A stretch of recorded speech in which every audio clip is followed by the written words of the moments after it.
Good morning students. आज का जो टॉपिक है स्टैंडर्ड इलैक्ट्रोड पोटेंशियल। इस टॉपिक का आप एक बार अज थोड़ा पार्ट करांगे, बाकी ये चैप्टर खत्म होने तो बाद करांगे क्योंकि उदों तक फिर तुहानूं क्लीयर हो जाएगा इस चैप्टर बारे।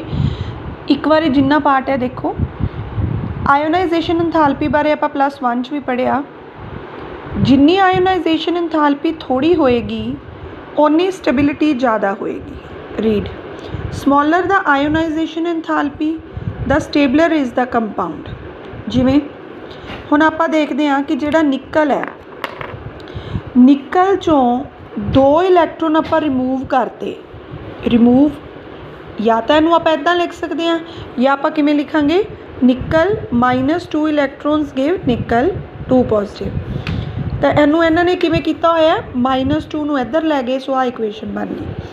इस केस विच आयोनाइजेशन एंथैल्पी देखो कितनी है, 2.49 × 10⁻³ जे आपां प्लैटिनम का केस देखते हैं तो इहदे विच है 2.66 × 10⁻³ तो दोनों विचों घट किहड़े केस च है, 2.49 के case which.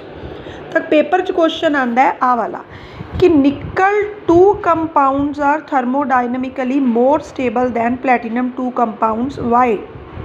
The answer is आ वैल्यूज़ तुसी लर्न करनी है कि निकल के case which in +2 oxidation state ionization enthalpy is lesser than in case of platinum. But जे ये तो हो गए जे इहदे चों 2 इलैक्ट्रॉन कढ़ने हैं। सपोज करो इहदे चों आपां 4 इलैक्ट्रॉन कढ़ने हैं, जिवें आपां इत्थे कर रहे हैं। निकल चों किन्ने इलैक्ट्रॉन कढ़े, 4। हुण किन्नी चाहिदी है, वेखो 11.29। प्लैटिनम चों कढ़े 9.36। हुण दोनों केसिस च किधर घट है, प्लैटिनम च। तो जे आपां प्लैटिनम 4 कंपाउंड्स बनाने हैं, मतलब ऑक्सीडेशन स्टेट जे 4 चाहिदी है तो प्लैटिनम ज़्यादा स्टेबल होएगा। जे ऑक्सीडेशन स्टेट 2 चाहिदी है तो निकल ज़्यादा स्टेबल होएगा। The answer is this one only कि आयोनाइजेशन एंथैल्पी जिन्नी घट स्टेबिलिटी उन्नी ज़्यादा। इस तो बाद बेटा एक बारी 2 पेजेस छड्ड के तुसी टॉपिक ते आ जाना है फॉर्मेशन ऑफ कलर्ड कंपाउंड्स ते। ये पेपर च पक्का ही एक क्वेश्चन हुंदा, जिहड़े टॉपिक अज आपां करांगे ना 4-5, इन्हां चों पक्का एक अद्धा क्वेश्चन जरूर आंदा है। जिवें most of the compounds of transition metals are coloured. ये कलर्ड हुंदे आ जिन्ने ट्रांजिशन मैटल्स है, वाई?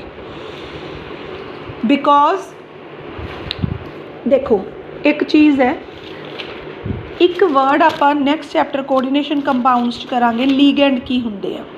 लीगेंड हुंदे आ जिहड़े आपदे इलैक्ट्रॉन्स डोनेट करते हैं मैटल। सपोज करो आपां गल करदे आ टाइटेनियम वाटर 6 3 पॉजिटिव। आ हैगा मैटल, आ लीगेंड है। लीगेंड क्यों है? क्योंकि ऑक्सीजन जिहड़ा है वो आपदे इलैक्ट्रॉन डोनेट करेगा टाइटेनियम नूं। तो जदों 6 ऑक्सीजन लगे, 6 वाटर लगे है, सो 6 ऑक्सीजन हो गए। जदों एक ऑक्सीजन आपदे इलैक्ट्रॉन टाइटेनियम नूं दऊगा, उवें दूसरा, तीसरा, चौथा, पंजवां, 6वां। तो जदों ये 6 इलैक्ट्रॉन्स टाइटेनियम को आउणगे तो टाइटेनियम इत्थे किहड़ी ऑक्सीडेशन स्टेट च है, टाइटेनियम +3 च। +3 का मतलब इहदे विच ये है कि इहदा एटॉमिक नंबर हुंदा 22। तो 4s2 3d2, 2 आ गए, एक इत्थे हो गया, किन्ने रह गए, d1। तो जदों आ वाले लीगेंड मैटल नूं अप्रोच करते हैं तो जिहड़े आ मैटल दे इलैक्ट्रॉन हुंदे है या जिहड़ा मैटल दा d ऑर्बिटल है, आ जिहड़ा 5 वाला, ये 2 हिस्सिਆਂ ਵਿੱਚ डिवाइड हो जाता है। जिवें आ दिते है डी आपां +1 कीते है, डी ऑर्बिटल किन्ने तरह के हुंदे है, 5। तो जिहड़े 3 है XY YZ ZX, ये एक सैट बना लेंदे है। इन्हां नूं आपां बोलदे आ T2G। और आ जिहड़े उपर वाले है इन्हां नूं बोलदे आ EG, DX² - Y² ते DZ²। तो ये जिहड़े 2 सैट ऑफ ऑर्बिटल्स बन जाते हैं, इस सारी प्रोसैस नूं आपां बोलदे आ crystal field splitting. Crystal field splitting. हुण देखो होएगा कि जिवें आ तुहानूं ने बना के दसता 5 ऑर्बिटल ਨੂੰ 2 ਹਿੱਸਿਆਂ 'ਚ ਡਿਵਾਈਡ ਹੋ ਗਏ, ਇੱਕ ਆ ਘੱਟ એનર્ਜੀ ਵਾਲੇ ਹੈ, ਆ ਹਾਇਰ એનર્ਜੀ ਵਾਲੇ ਹੈ। ਹੁਣ टाइटेनियम इन +3 ऑक्सीडेशन स्टेट जिवें मैं क्या कॉन्फिगरेशन होएगी D1 मतलब एक जिहड़ा वाला इलैक्ट्रॉन है जदों इहदे ते कुछ लाइट पई HNu लाइट पई तो विजिबल लाइट जदों इहदे ते पैंदी है तो आ इलैक्ट्रॉन एक्साइट होकर देखो कित्थे चला गया हायर एनर्जी लैवल ते, और हायर एनर्जी लैवल कदे भी स्टेबल नहीं हुंदा। तो जदों ये वापस आऊगा तो जिहड़ा कलर इन्हें अबजॉर्ब किया होया है उहदा कॉम्पलीमेंटरी कलर ये एमिट करेगा। किवें जिवें सपोज करो टाइटेनियम वाला ये जिहड़ा D1 वाला इलैक्ट्रॉन है ये ग्रीन ते येलो पोर्शन नूं अबजॉर्ब करूगा ते छड्डूगा किनू ब्लू ते रैड नूं। ब्लू रैड दा कॉम्बीनेशन की हुंदा है पर्पल या वायलट। तो पेपर च क्वेश्चन आता है कि titanium water 6(3) positive is violet और पर्पल इन कलर वाई, या transition metals are coloured why. जे तो सिर्फ एक नंबर च क्वेश्चन आवे तो तुसी आंसर दे के आना है डी ट्रांजिशन करके और आ ड्रॉ कर देना है। तो एक लाइन आ लिख देनी है कि जेड़ा कलर ए वाइट लाइट का अबजॉर्ब करेगा ਉਹਦਾ कॉम्पलीमेंटरी कलर ए एमिट करेगा। क्लीयर। सो एक तो हो गया ए क्वेश्चन। एक ये नाल जिहड़ा दूसरा क्वेश्चन है वो ये है कि जिहड़े zinc 2 positive, cadmium 2 positive, copper 1 positive, ये सारे जिहड़े है ये वाइट कलर दे हुंदे है। ये कलर्ड क्यों नहीं, हालांकि ये भी ट्रांजिशन मैटल है फिर भी ये कलर्ड क्यों नहीं। द आंसर इज़ इन्हां विच जिहड़ी कॉन्फिगरेशन है दैट इज़ D10। D10 का मतलब सारे पेयरिंग हुई है, कोई अनपेयर्ड इलैक्ट्रॉन है ही नहीं। जे कोई अनपेयर्ड इलैक्ट्रॉन होएगा सिर्फ वही एक्साइट होएगा। हुण जदों अनपेयर्ड इलैक्ट्रॉन ही नहीं तो फिर no D transitions are there. तो उहदे च तुसीं लिखना है क्योंकि इन्हां विच डी ट्रांजिशनस नहीं हुंदियां, सो ये की है वाइट कलर दे हुंदे आ। Next is magnetic properties. Magnetic properties च आपां की कवांगे, दो तरह के सबसटैंसिस होंगे है, एक पैरामैगनैटिक एक डायामैगनैटिक। डाई का मतलब दो, डाई मतलब दो, याद किवें करना है, जदों सारे इलैक्ट्रॉन्स पेयर्ड होन, पेयरिंग होई होवे, कोई अनपेयर्ड इलैक्ट्रॉन ना होवे, उन्होंने बोलते हैं डाई मैगनैटिक सबसटैंस। तो पैरामैगनैटिक जिन्हां विच अनपेयर्ड इलैक्ट्रॉन्स होंगे है उन्होंने आपां बोलते हैं पैरामैगनैटिक। तो जिन्ने अनपेयर्ड इलैक्ट्रॉन ज़्यादा होणगे उन्ना पैरामैगनैटिक करैक्टर ज़्यादा होएगा। जिवें आ तुसीं देख सकते हो Mn2 पॉजिटिव की उन्हें गल कही, इहदे कोले किन्ने है 5, अनपेयर्ड भी किन्ने है 5। हुण Fe2 पॉजिटिव आ गया 3d6। तो ये नहीं कि जे इत्थे कॉन्फिगरेशन 3d6 है तो इहदे कोले अनपेयर्ड भी 6 है, नो।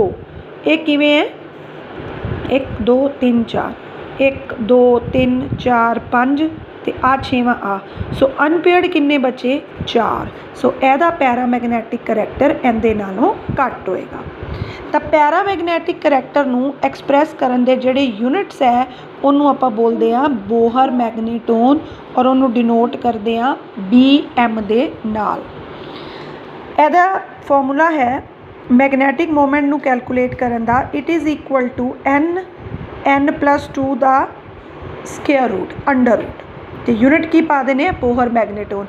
सो जिन्ने नंबर ऑफ अनपेयर्ड इलैक्ट्रॉन इत्थे पुट करो सो आंसर आ जाएगा।